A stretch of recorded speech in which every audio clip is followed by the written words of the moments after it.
All right, and we have the editorial cartoon today, drawn by Victor, and as you can see it there is Pass It All the Same. Finance Bill 2024. This is smoking hot, as you can see it. All the smoke emanating from the president's ear as well. And we have the deputy president who is on a leash here as far as parliament is concerned. I leave it for you to decipher. And more interestingly as well is we have a Guambo who is walking away, maybe whistling. I'm walking away from the troubles in my life. Right? It seems he's walking away from the trouble of his life. So right now, not concerned as far as the finance bill is concerned, as he or Victor has actually put it in the dailies today. That's the Daily Nation. And please, the other finance ministers are watching. This is what the 3 trillion shillings budget is causing. You can see the emaciated cow here that is really taxed, right, to the limit. It's very gaunt, very thin, and we are milking it farther and farther. And by the way, even KRA is seeking to raise 561 billion shillings only this month, and that is what also has been drawn. So we have the CS who is pleading with his cow, who has been taxed heavily, who has more or no more milk. As you can see the pail, there is no milk actually there, asking for more money. Please, please. The other finance ministers are watching because they're not as punitive as we have here in the country. And it is still on finance bill, yes or no, vote. We are in trouble either way. And Baba Black Sheep and the rest of the sheep are here as well. You can see the president is trying in every which way with a microscope to look for any avenue of taxing Kenyans, as is being put here by the cartoonist, right? So every aspect of your life is being scrutinized. Where could we tax more? Where could we get more revenue as it stands? And it seems Tano has departed all the way from all this hullabaloo about the finance bill. Is reminding us something that is lost in the shuffle, that is about the junior starlets qualifying for Maiden World Cup. And the stars are taking notes. So much to learn from the girls. This is what is actually being depicted here by Stano. And congratulations to the junior starlets who qualified for the Maiden World Cup, even as the victory is being lost in the shuffle with the finance bill as it stands. And so that is where it is. Pass it all the same. Remember, as I've mentioned earlier, if you're joining us, today is the big day for the PG, that is for the Kenya Kwanza administration members of parliament. We're meeting in State House from this time, that is 7 o'clock. And of course, also, we shall be having the resumption of parliament, who will be debating this particular finance bill regarding, or that is actually now on the option of what will be put on the table by the Speaker, if it will be debated today or tomorrow. So for the 2 days, we'll be keeping our eyes peeled on Parliament, where everyone is looking forward to make sure that this finance bill is not passed away. Kenyans have vowed they will be out. Occupy Parliament is the watchword today, and remember also the hashtag as well, reject Finance Bill 2024. Holding court with Senator Kongo Mogeni, the Senator of Nyamira. We have also Dr. James Nyikal, who is a Member of Parliament of Seme, and Dan Mazo, who is a Member of Parliament, the Senator of Makueni. And understandably so, we're missing the Jubilee administrators, or Jubilee members of Parliament, I should say, who should be on this table because they are in State House. But let me just begin, first of all, on a very somber note that we were here last week discussing also the state of the judicial officer, that is Mrs. Kivuti, who apparently now lost her life. And we know also the judiciary has suspended the operations today, and the resumption will be tomorrow. You as a legal fraternity, I don't know if any of you are actually intimately familiar with the late, so you can tell us, and how also judicial reforms is very key. Makeshift courts now have been banned by the CJ, and everyone is in mourning. You, the landed friends, or her landed friends also, can get time to commiserate share your deepest condolences and sincere sympathies as well. Let's just begin with you, Okongo Morgan. Yeah, Dibal, you know, what happened to Magistrate Kivuti is unprecedented and horrifying. You know, I imagined, when I heard the news, I imagined the trauma I could have gone through. I was one of the counsels. You're sitting there, you're making submission before the learned magistrate, then one of the parties, one of the clients in court just pulls a gun and shoots as you're watching. It's a very traumatizing experience. I want to pass my sincere condolences to the family of the late Kivuti. It is a painful thing, the battle, to see a parent or a spouse walk out of the house in the morning, well, report to work, and in 2 days she is dead. It's a very sad occurrence in the justice sector, and I want to join the Honorable Chief Justice in mourning, today in mourning the passing on of Kivuti, Magistrate Kivuti. And I hope that going forward we'll have stringent security measures to ensure that our judicial officers don't operate in an environment of fear, because I know many of them will now be fairly traumatized and they will operate in fear. You know, anytime you see somebody in court, you will be wondering what will happen. Is one of them armed?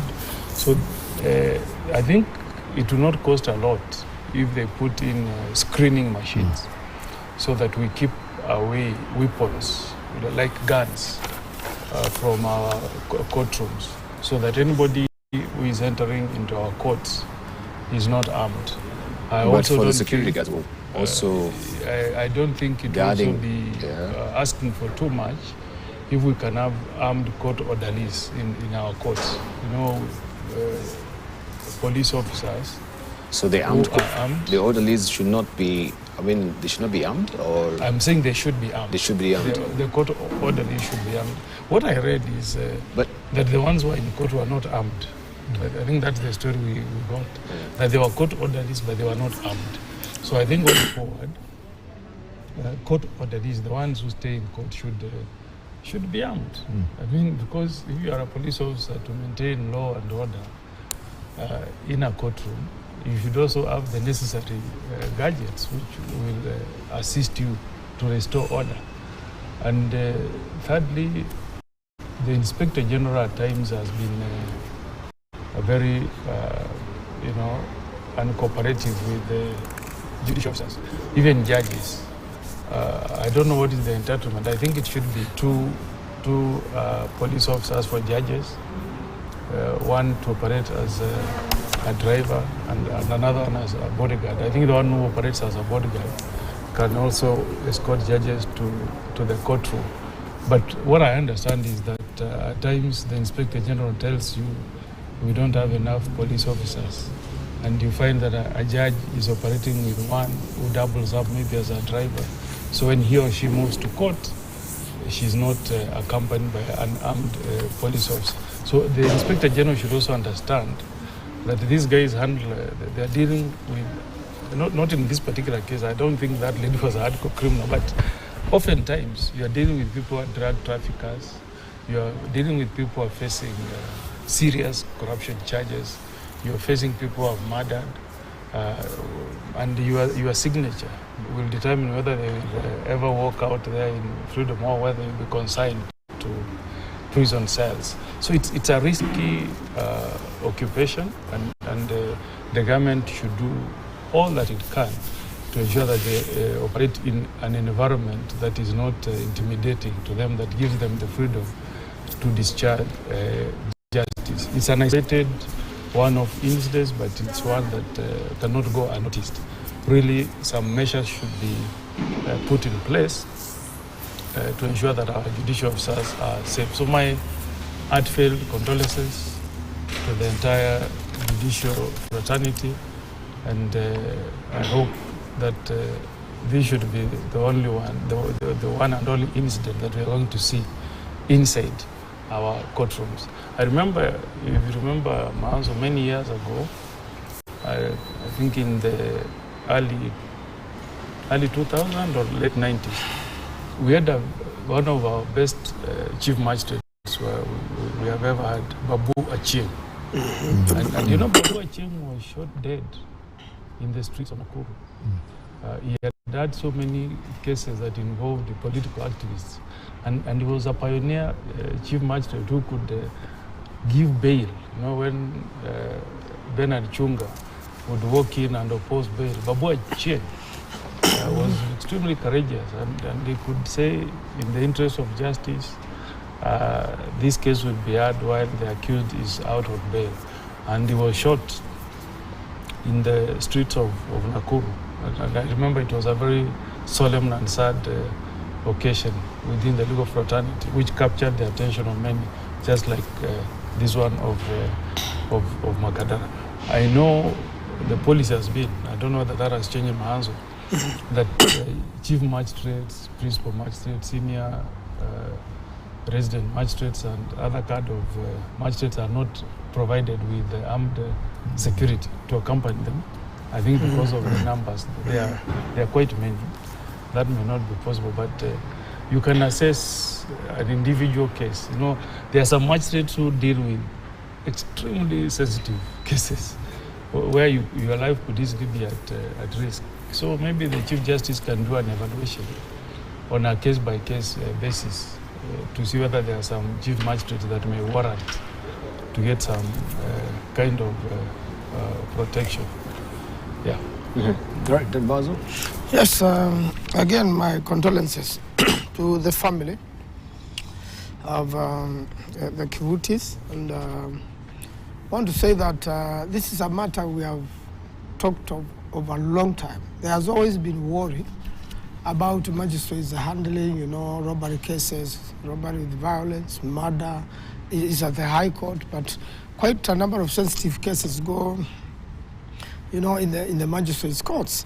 And one time I went to court in Makindu, and the court room had been burned down by criminals. And the magistrate was conducting, you know, the trial was in very unhealthy situations. So after I was through with the court, because I was a newly elected member of parliament, the magistrate pleaded with me publicly to do something about the facilities in Makindu. And outside there was a makeshift court where when a magistrate was going on with the trials with these people, you know, when suspects get to court, the handcuffs are freed. And the prison warders are the ones who are armed. The court orderlies are not armed, although they are uniformed. And a very dangerous snake, you know, as the court got busy, fell off the roof of this makeshift court and fell on the files of these magistrates. So, you know, this is a snake, if it bites you, you're dead. 15 minutes you got. And you see the snake had been up there in this makeshift courts, you know, and as the sun was heating up and the snakes don't like noisy places. Its only way was out was through this. And, you know, the magistrate took off and everybody took off from the court. Because this is a snake, if it bites you within 15 minutes, if you don't get help, you're gone. Okongo says, trust that to happen, you come back. There are snakes in Ukambani. I don't think anybody had sent this snake as to be believed. But it shows you. And what, these two incidents really made me make a serious follow-up with the judiciary. And a very beautiful court now has been built in Makindu. And also another one was, you know, there were dangerous premises, you know, previously used by prisons and the courts in Wote. And we also followed up, and I really want to say Chief Justice Maraga did a lot. And even he came down personally to open these courts. But really on security of magistrates. I think from the smallest magistrate operating in Kibera or Makadara or anywhere in the country must be accorded security. And not only at the courts, but also at their residence. You know, the sort of decisions you make, they affect people adversely. And not only magistrates, witnesses have died. And that's why in corruption cases or in very serious cases, no one wants to go and be a witness in such cases. You know, witness protection is still very poor in the country. So a lot of witnesses have died. Even some under witness protection have died in mysterious circumstances. And we had one recent case where, in a very important anti-corruption case, a witness called, a journalist witness who was very courageous, called Jennifer Wambua, was murdered mysteriously. So it's not just magistrates or prosecutors. In fact, this extends to prosecutors, magistrates. We have to improve the whole security around court and around the people who are dealing with such serious information, so that we don't have incidents like this happening. And for a long time, you know, we have talked about it, in our circles, in law society. Really, when a magistrate is handling very serious matters, and this person believes, if this magistrate is no longer there, I may have a fair chance. You know, some people also believe from the way you are handling them, they are not likely to be a fair chance. And their associates or even affected people may do some harm to the magistrate, especially a magistrate like this, who was not willing to be compromised in any manner. So when they find you totally unapproachable, and that you cannot do a deal in a matter, then the only other way is to do away with you so that they can get somebody else who they can. So I think while we mourn her, it is a high time now. Government acted very swiftly. I know the postponement of courts have raised a lot of issues with the law society and some of the matters which are to proceed today. But I think a moment like this is very important to reflect, you know, for every judicial officer and for all of us, and even the lawyers, to reflect and come up with solutions. And I believe the police inspector general now should have already accorded or put efforts to make sure that I think the court orderlies should have at least a pistol, and there should not be one, because it can be overpowered. There could be at least 2 court orderlies and others around just checking in case of any commotion. And these makeshift courts, you really have proper budget should be given. You see, we are raising so many taxes, we are being overtaxed. But you see no work going on in the roads, no work going on in the courts. I know some of the projects have been financed by World Bank to build decent courts. So that we get out of this makeshift vibandas, you know, somewhere outside the court where the magistrate sits, because there is no working space. And also we need enough magistrates to reduce, judges also, to reduce the workload, because some cases are lasting for such a long time. Because one magistrate or one judge is handling a lot of cases. And you know, when you are doing trials, at times, the judge only manages 2 witnesses a whole day, having, you know, cleared their diary to hear that particular matter in a day. So this is a serious matter, should be put into great consideration, and we should not allow this to happen again as Kenyans. Right. You talk about reflection, and I think, yes, this is a point of reflection as well, Dr. Nyikal. We just had a report that was submitted by the former Chief Justice Emeritus, that is, of course, Justice Maraga. I'm not intimately familiar with the report because I've not done my reading as well, but it speaks broadly, of course, on police reforms. And I think one of the aspects of the police reforms that we're failing to understand is their mental health state that is largely also within the purview. You as of course, Member of Parliament in the Health Committee, they'll handle a lot. And of course, a case in point like this is a person who was having, you know, issues to do with the wife's health and also finances, and the fact that also the judge was not giving maybe leeway to him for her to be out of, or she was actually causing her to come to the hospital in that particular state of affairs that she deemed to be, of course, according to him, not fit to be in the office, but I mean in the courts, but in the hospital. And this is what really exacerbated this. But when we're talking about police officers we're talking, they're carrying dead bodies, police officers who are chasing bandits, bullets are flying everywhere.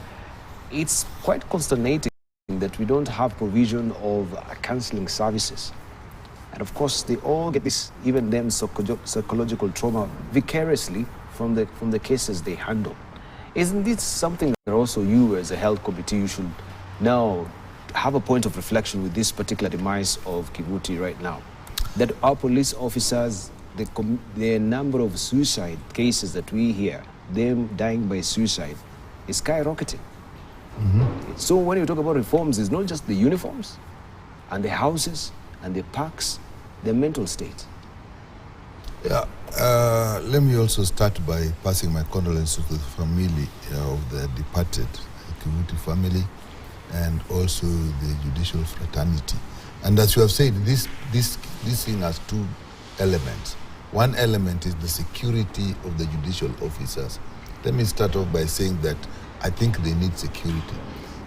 To the families that are affected, the people that are affected, there's no small case, there's no big case. Mm. People are distressed, are annoyed, and vengeful in these circumstances. So the people who are dealing with them, the judicial officers, actually are at high risk. We have probably been lucky that this is the first time this is happening. In my view, this is something we should work on systematically.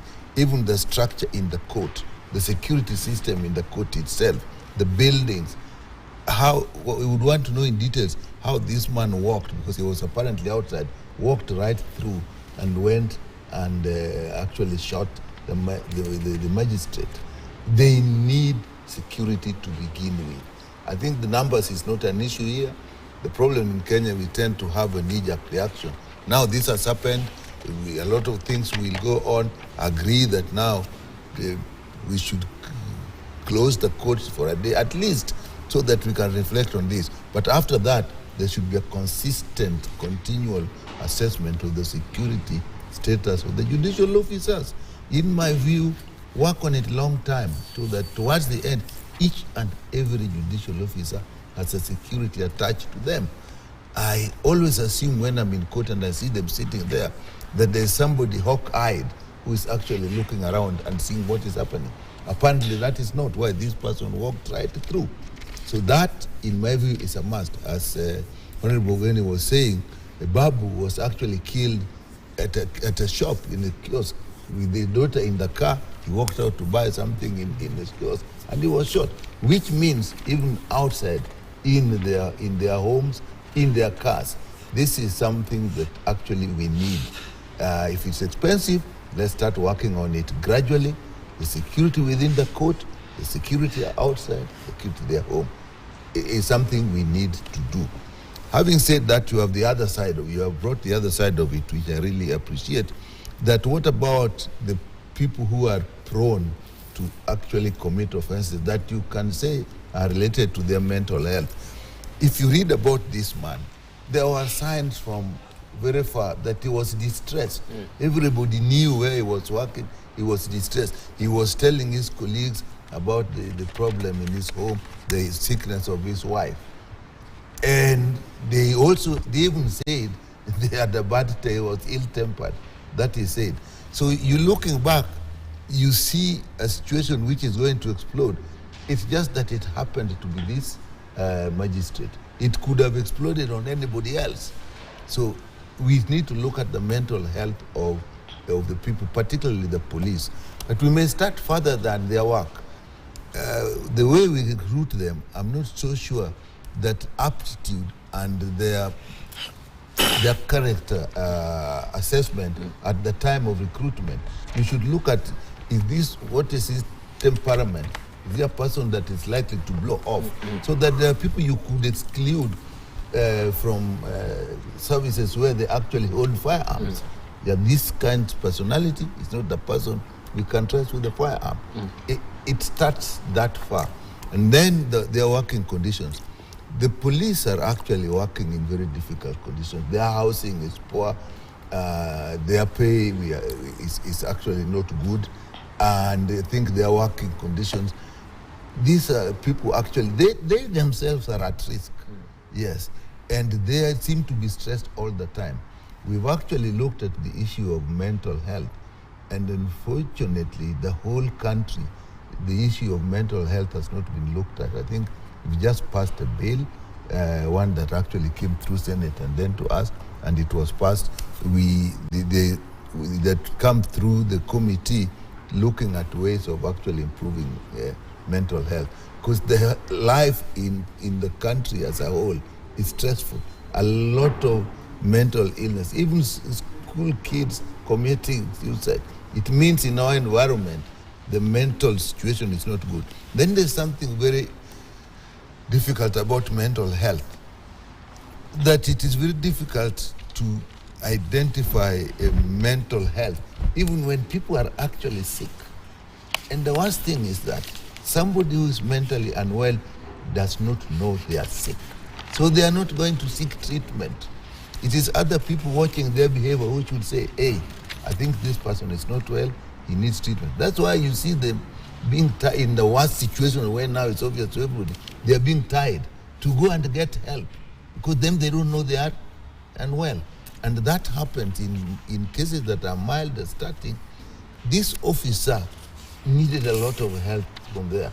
So I think we will look at it in the process we're in, even at the committee level, even in the Ministry of Health, that we need counsellors within the police force and look at their working thing and start even on recruitment when they come in, check them psychologically, how are they, and during work. You know, there's this PTS post-trauma syndrome where people actually get mental. So you have these police officers, they're working in difficult circumstances, they're facing criminals, sometimes shots are fired at them and so on. They suffer, they see dead people, they go to the streets to collect dead people, they go to an accident site and there's horrible scenes, and they're going through it affects them. Yeah. So they need to be this. I agree with you. It is something we should look at. In this case, two issues have been brought to our attention as a nation. One, the mental health of the police officers. We knew they were hurting themselves. Now we must know that their stress in the police force is going to exhibit itself on other people, other civilians. So we need to look at that. Two, the security of the judicial officers. They are handling very sensitive matters at personal level. So those two areas. But I just end up by saying, let's not deal with it the way we are dealing with road traffic accidents. When something harshly happens, there's a lot of action, and then it goes down.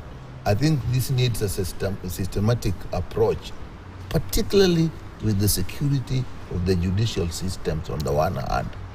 Start looking at it and study this case, what could have been, and see how it reflects in all other courts. You can actually look and see, you can go to a court and say, if I wanted to shoot that magistrate, how easy would it be? So somebody should look at that and say, these people are exposed, they are overexposed. Well, not only the judicial system, what even about the lawyers? Who are actually in court, and somebody has killed your relative and there's this person swearing that he didn't do anything.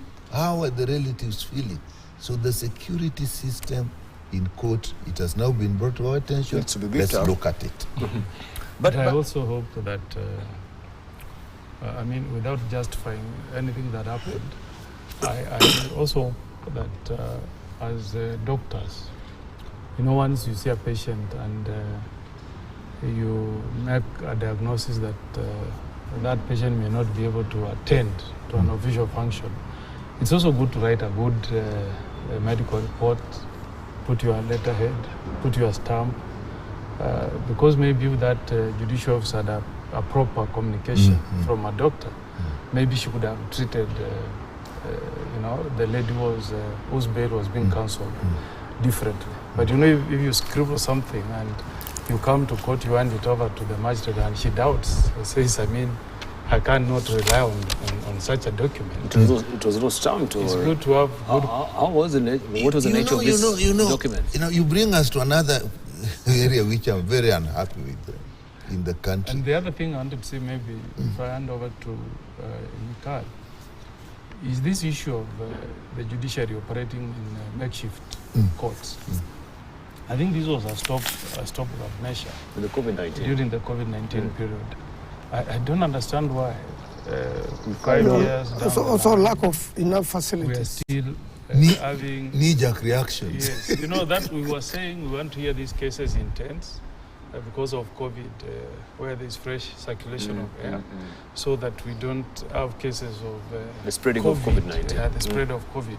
Maybe now that this has happened, maybe we need to reflect: is there wisdom in leaving the issue of construction of courts to the judiciary, or we should hand over this task to the Ministry of Public Works, you know, so that the government can take the responsibility of saying, we have taken statistics, Makueni has many criminal cases, we want to build another court, we'll set aside money, you build the court, finish, hand over the building to the judiciary, now to send in judicial officers and the staff to operate. Other than giving the judiciary a very squeezed budget, indeed, I want and to come to the budget as well. Them to construct courts. You know, that money is used for buy vehicles, pay salaries, maintain the courts.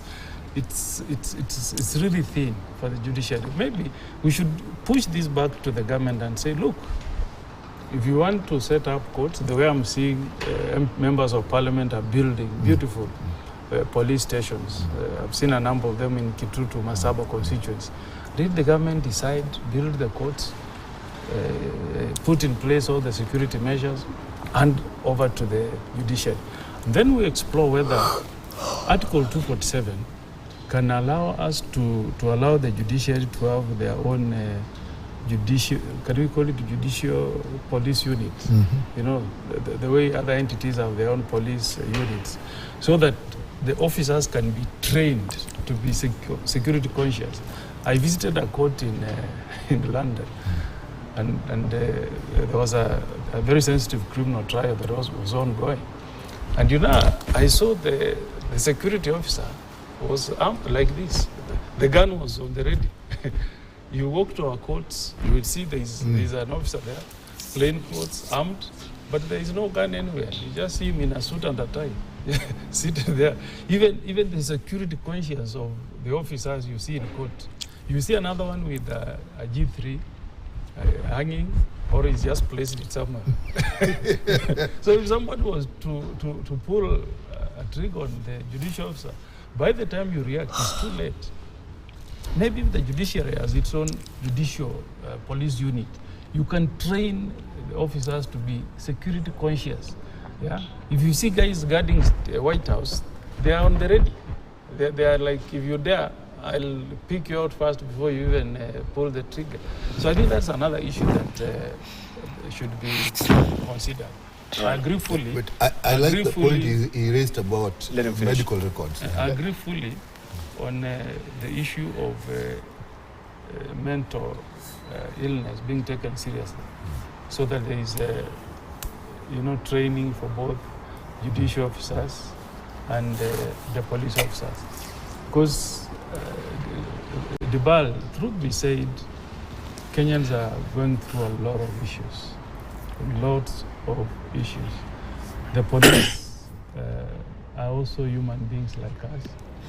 Every hardship that is being faced by Kenyans is also faced by the police officers. The punitive taxes that we pass touch on police officers. I was telling somebody on Saturday that does the government ever sit back to ask that the same Kenyan you keep on increasing taxes on each financial year, at least the two budgets that have been read by the Wood administration, you increase taxes on teachers, their salary remains the same. You increase tax on a police officer, his income remains the same. This motor vehicle tax you want to introduce on police officers, they're going to use their pay slip to pay that tax.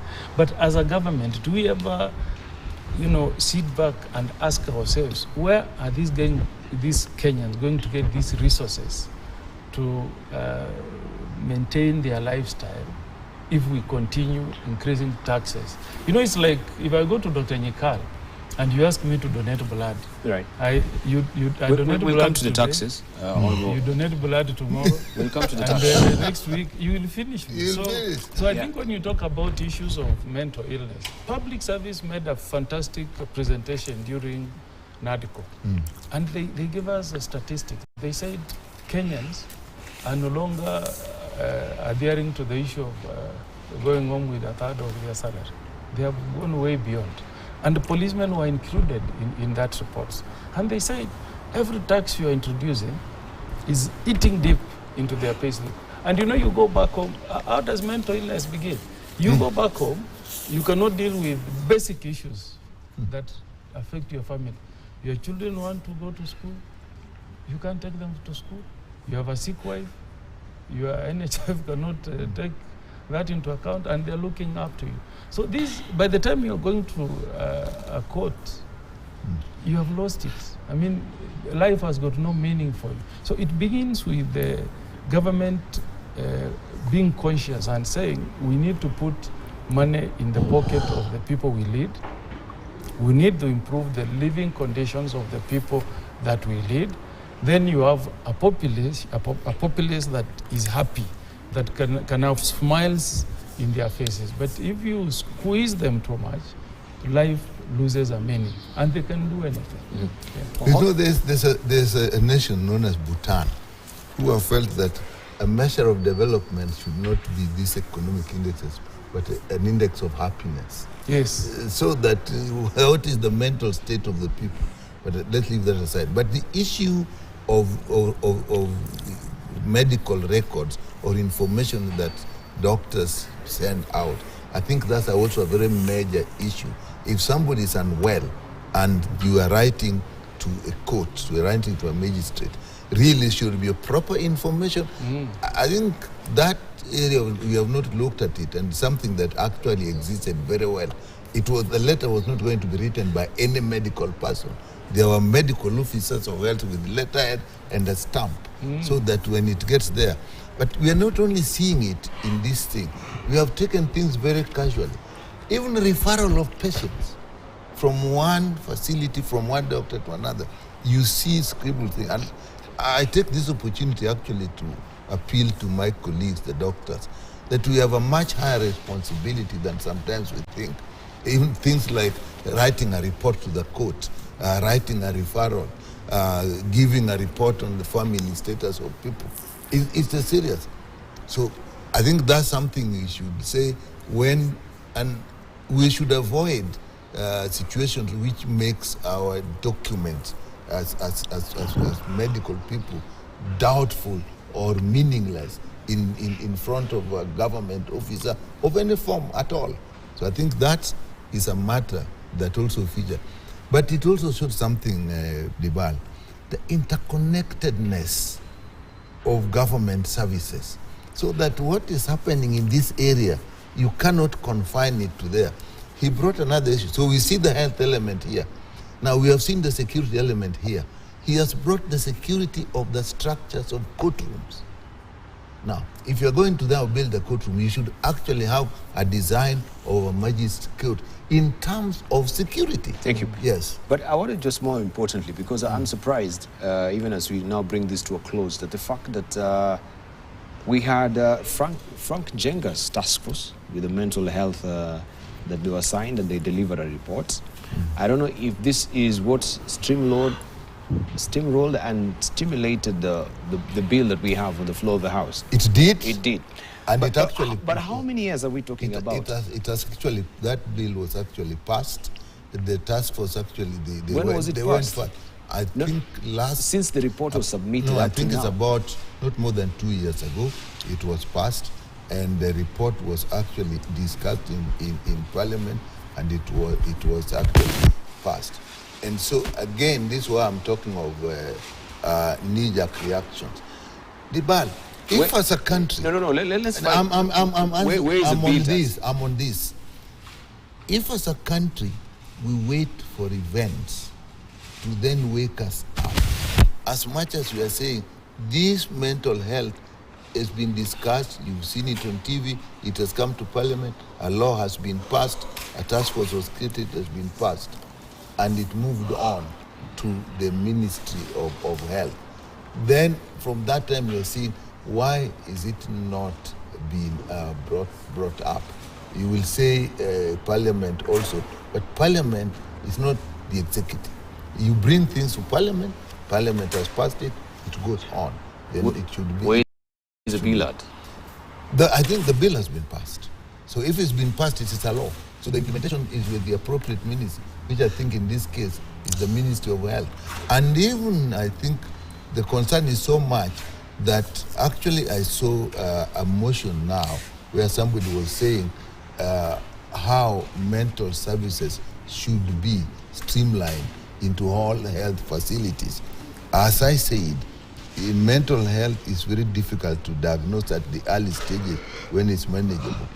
But I'll also admit, even in our training, at that early stages, people cannot identify it, so that when you go to a dispensary or a level 2 or level 3 dispensary, or even a level 4 hospital, Thank you. And you have a mental illness, it may not be picked. Right. It may present as other complaints, and that is a problem. All right, let me talk to Dan Mazo, because he's been yawning so much, taking records of... maybe you need to diagnose Dan Mazo. Let me have a good look at it. He yawns so much on my show. I've given him breakfast. No. He yawns. You kept me waiting for long. I tell you, the mic is sensitive. Yeah. He's yawning. Coffee, not tea. Let me add. He needs some cup of coffee. Dan Mazo has been yawning. But what I wanted to raise is a question of... we have also Member of Parliament of Gatondo. We know what really happened with the border rider, and there is the issue of wrong guns. Or should we say wrong guns, truly? Or maybe just the handling of the guns as it stands right now. That's the question that we need to ask. Even members of Parliament, you were not exempted. And Didymus Barasa. And Didymus Barasa as well. We have so many legislators as well with, trigger-happy fingers at the end of the day, Dan Mazo. Maybe we should discuss about it, because it seems now much premium is being paid to, Kivuti, Yes. but we're not even focusing on the border person who died. All right, and this is a member of Parliament. The matter still is in court, but now we have at least members of a fraternity. Seems to be an elevated position in the society, but for a border rider there, no one is really talking about him. With the legislator now being the person who committed this particular crime. Dibala, I've talked about that matter passionately, because we had almost similar matters all over the country. There was a fight, about the markets. And markets are devolved and ordinarily they are done by the governors. But the national government decided to do markets in every constituency, and it caused a clash between the members of Parliament and the counties. When this happened in Thika, you remember Kimani Ichung'wah had gone there, and him, Avi, coming from Kiambu, and there are quite a number of members there. And, this unfortunate incident happened. I believe a Kenyan has no reason to be an enemy of a member of Parliament if the member of Parliament or the Kenyan is doing the right thing.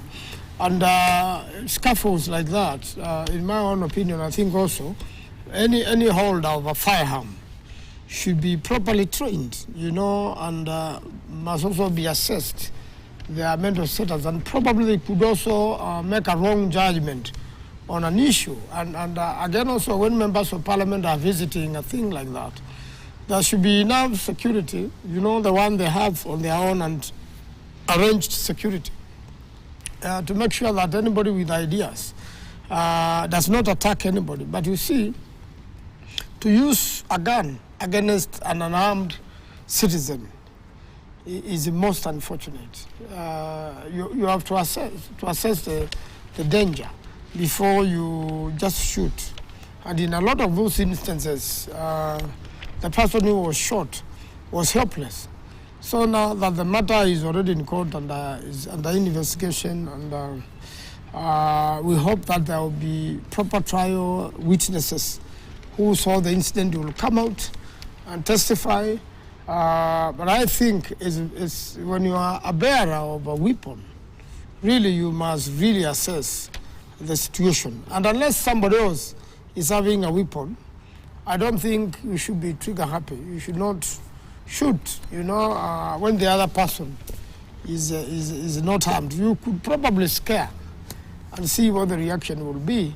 But it's most unfortunate a young person like that with a promising life, self-employed, will end up dying on a little argument whereby the government should have followed the constitution. And I've said it before.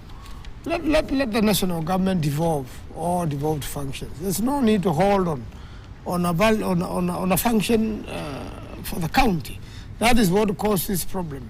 Just devolving, and it was causing problems everywhere. Governors were already at loggerheads with the members of parliament in different counties, including Makueni, over these markets. And it is a job of the governor, to build the market. And finally, the national government found itself stranded because the land belongs to the county government. But you want to go and build there without a plan, without public participation, because you just want to force it, say, we have been given this market by the president. The president has no business allocating markets in the counties, and you can see it has resulted into a death of a young person. There were many other quarrels in many counties, including Kirinyaga, Makueni. So many, counties had an issue with that, and I think it should be sorted out so that we don't have young people die. But more importantly, any holder of a gun should really be vetted. People should not just be given guns without proper vetting and without proper training and how to use it, how to... even guns have been found forgotten in toilets. You walk into a washroom and somebody who was there has forgotten a gun. This one is within the prisons of parliament, I presume? No, in parliament, just in the normal public places.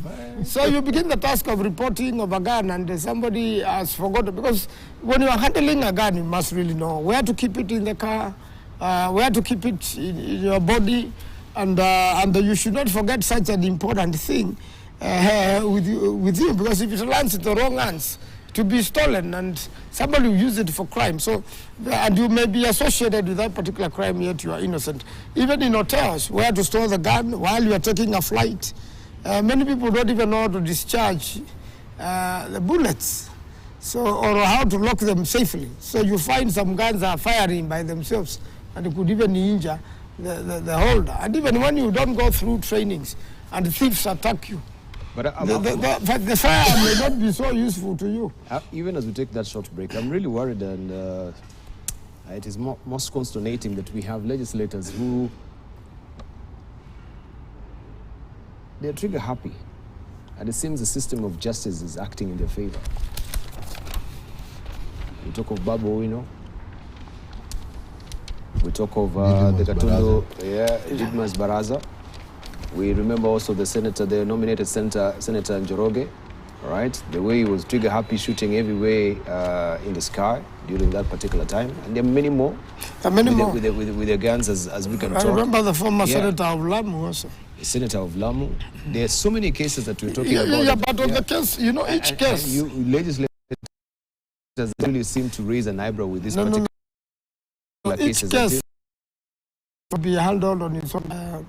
Babu Owino chose reconciliation and compensation. In his case, really, is different from cases whereby a legislator has blatantly shot an opponent or somebody who doesn't support him, and nothing happens. I think each case should be investigated. Even it doesn't matter, even if it's a legislator. Were you one of his counsel? No, I did not represent Babu Owino in that particular case, although I've represented him in others. That particular case, I didn't represent him, but he chose reconciliation with the family. And I think each case, you know what happens, and Senior Counsel Mugeni will tell you, there's what we call a misadventure. And then there is a planned murder where you conceive and plan to kill somebody and prepare, and there is accidents, you know, where somebody could be shot accidentally, or when there's no intention at all, or where somebody now has been attacked and then there's a misjudgment as to what you should do in the circumstances. But I think gun handling has to be taken seriously in the country, whether with the legislators and any legislator. Educate me when I take what will be a misadventure, because I can try to put a scenario of a misadventure, yet this is a pre-planned murder. Yeah, that in the spirit of a misadventure, something went off. That's why I'm saying each case. How then do you draw a line? And then if I have a murder case, which is active and alive in the courts, do I let the full course of a law take its route, or I can have the option of talking outside the courts? If a murder is in the court, I think it goes the whole gamut, especially where murder is involved, because me with the power that I have at the body, I can be able to buy you out and say, oh, we can be compensated, so can we settle out of a court? Is that admissible? As we take a short break. Is that a tricky one? Do you want me to answer? Yeah, very briefly, because the music is up. Yeah, you know, this is all about the constitution that Kenyans gave us in 2010. And we slotted in Article 159 that brought in a principle of alternative mode of resolving issues among Kenyans.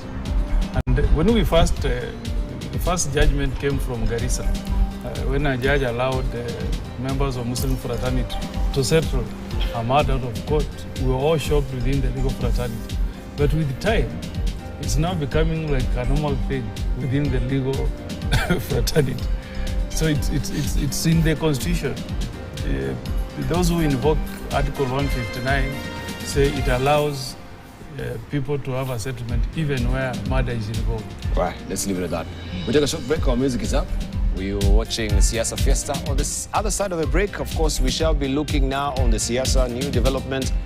Now we have Modama warming up to Kalonzo. What is happening? We have Dan Manzo will tell us what is happening with Modama. Maybe also his stay in the Kenya Kwanza administration is making him feel a bit antsy as it stands. Remember, even right now, meeting is ongoing in State House with the parliamentary group, Kenya Kwanza, and this is all to whip up everyone to pass the finance bill. We'll take a short break. You're watching Siasa Fiesta.